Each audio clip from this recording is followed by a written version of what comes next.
Hello, my name is Zainab Haletike, and I'm a receiver of the Seeger Center Language Grant. I'm learning Mandarin Chinese at a center called the Taiwan Mandarin Institute, or TMI, in Taipei, Taiwan, and I'm having a great time so far. I've been here for a few weeks now, and I don't know what's better, the country or the program, though I'll talk mainly about my program in this post.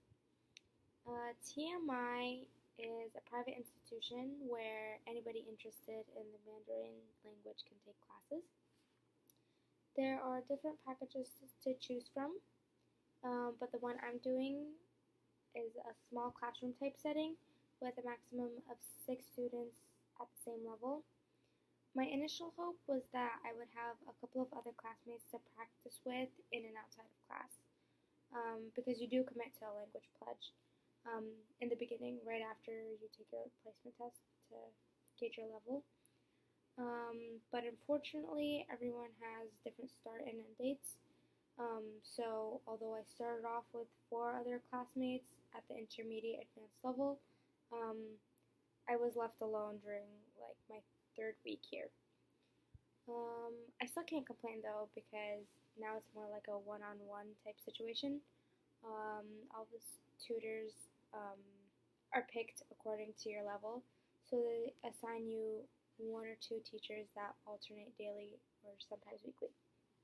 They're all very dedicated to making you not only feel the most confident, I guess, when speaking, but also comfortable in Taiwan, um, which is great because there's definitely an adjustment or a trial period, getting to know the country, getting to know your program, getting to know the people around you, and what your level too, like what you're comfortable with. Most of them can't speak English very well, so you're kind of forced to speak Chinese and articulate yourself in a way they'd understand. That includes, grammar, because that might be hard to get used to as well. Um, I have that to thank for my rapid improvement. Um, in the span of 2 weeks at most, I could see a difference in my vocabulary range and the grammar structures I was using. It's still not perfect, obviously, and I definitely am not fluent by any standards, but I'm a lot more comfortable, and I think that goes a long way. We learned, I want to say, about 2 to 250 new words a week, and we're expected to keep up with that. So what they do is make us play games. One of them is one where we'd have to explain the words in any way that we can while someone else guesses the word. In my case, it was mostly my professors or my tutors after my classmates left.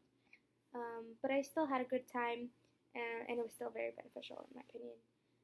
Other than that, we have excursions as well, where we can meet and hang out with other students in other Chinese classes, so they might not be at your level, but still you gain some kind of familiarity with other people, and that's also an important part of the experience.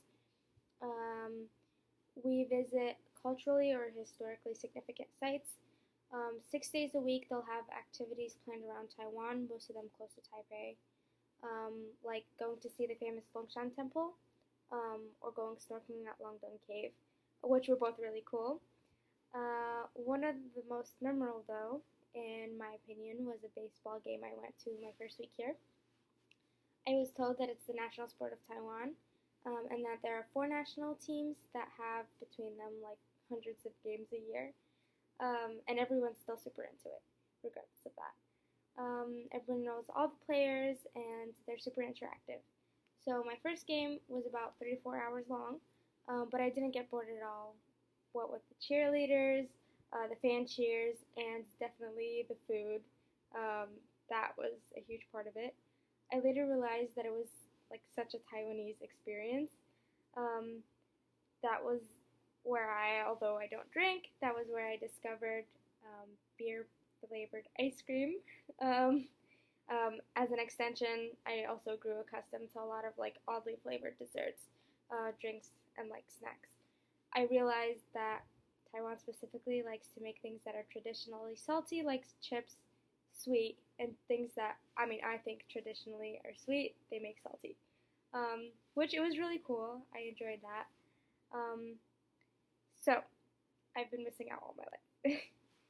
So when I finally got back to my seat, after exploring a bit, I saw a bunch of extra players practicing at the side of the field away from where the game was held. After one team hit a home run, I saw one of the players gift a baseball to a little girl and her family who stood maybe like 5 feet away from me. And of course, I just had to call out to one of the players that was practicing and like give him my best like pleading face, and ask for a baseball too. Not only was he shocked that I asked in Chinese, but also that I asked at all, I'm assuming. And he ran up to me as near as he could in the stands, although he was one level down. He signed it and he passed the ball to me, passed the one that he was practicing with too. I was so surprised at how willing and interactive he was, and he still, kept up the conversation, and he was still, it was almost after the game was ending, but he was still practicing. But I think that experience was just a really accurate example of how Taiwanese people are. Even though they might be older or famous or, whatever they may be, they still go the extra mile to put a smile on your face. And I thought that was really cool, and it was just a great experience overall. And yeah, that was my experience. See you next time.